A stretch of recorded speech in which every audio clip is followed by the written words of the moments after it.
தரித்திரத்தை first நீங்க ஒழிக்கணும். அதுக்கு ஃபர்ஸ்ட் மேக்ஸிமம் 7 மணி 8 மணிக்கு மேல அந்த பெட்ல இருக்கக்கூடாது. எடுத்த உடனே முதல் 3 மணி நேரத்துக்கு குட்டிச்சாத்தான கையில எடுக்கவே கூடாது. எல்லார் கையிலும் அந்த குட்டிச்சாத்தான எடுக்கவே கூடாது. அது அந்த நாளுக்குள்ள நீ முதல்ல ஒரு காலையில எழுந்த உடனே ஃபர்ஸ்ட் half an hour நீ என்ன பண்றியோ அதுதான் உனக்கு இருக்கும். உன் மூளைக்கு நீ வேலை கொடுத்தனா மூளை இது பண்ணும். போனுக்கு நீ வேலை கொடுத்தனா போன் அது வேலை பண்ணும். பாய்ஸ் பண்ண வேண்டிய first thing you have to காலையில எழுந்த உடனே உங்க பாடியோட ஹீட்டை you have to reduce it. இந்த பாடி சூடானாதான் மத்த எல்லா பிரச்சனைக்கும் காரணமே. காலையில எழுந்த உடனே ஒரு half an hour work out பண்றீங்களா, you have to sweat out. நீ work out கூட பண்ணாத, நேர்ல இருக்க கிரவுண்டுக்கு போ, ஒரு ஜாகிங் பண்ணுங்க, உங்க பாடியில இருந்து ஸ்வெட் வெளியே வரும்.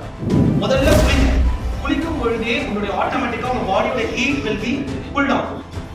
இந்த பாடியில ஹீட் ஏறுறது தான் பல பேருக்கு பிரச்சனையே. காலையில எழுந்த உடனே குளிச்சுட்டு உங்களுக்கு பிடிச்ச உங்க பூஜை அறையை விட கோவிலை விட ஒரு பாசிட்டிவ் லைஃப் கொடுக்க வேண்டிய இடங்கள் எதுவுமே கிடையாது. முதல் ஒரு 5 டேஸ்ல பண்ணி பாருங்களேன், ஆட்டோமேட்டிக்கா அந்த எசன்ஸ் உங்களுக்கு ஒட்டிக்கும். காலையில எழுந்த உடனே குளிச்சு முடிச்சுட்டு சாமியாண்ட உட்காந்து ஒரு 15 மினிட்ஸ் ஏதோ நான் ப்ரே பண்ணிட்டு டேவை தொடங்க. இது நம்ம இன்ஜினியரிங் பத்தி நான் பேசல. நீ எந்த துறையா நீங்க தேர்ந்தெடுத்தாலும் அதுல ஜெயிக்கிறதுக்கு இந்த ஹாபிட்ஸ் தேவை. As a successful person in our life, we are following it. கேட்டா கேட்க கண்டிப்போம் அந்த டயலாக் தான்.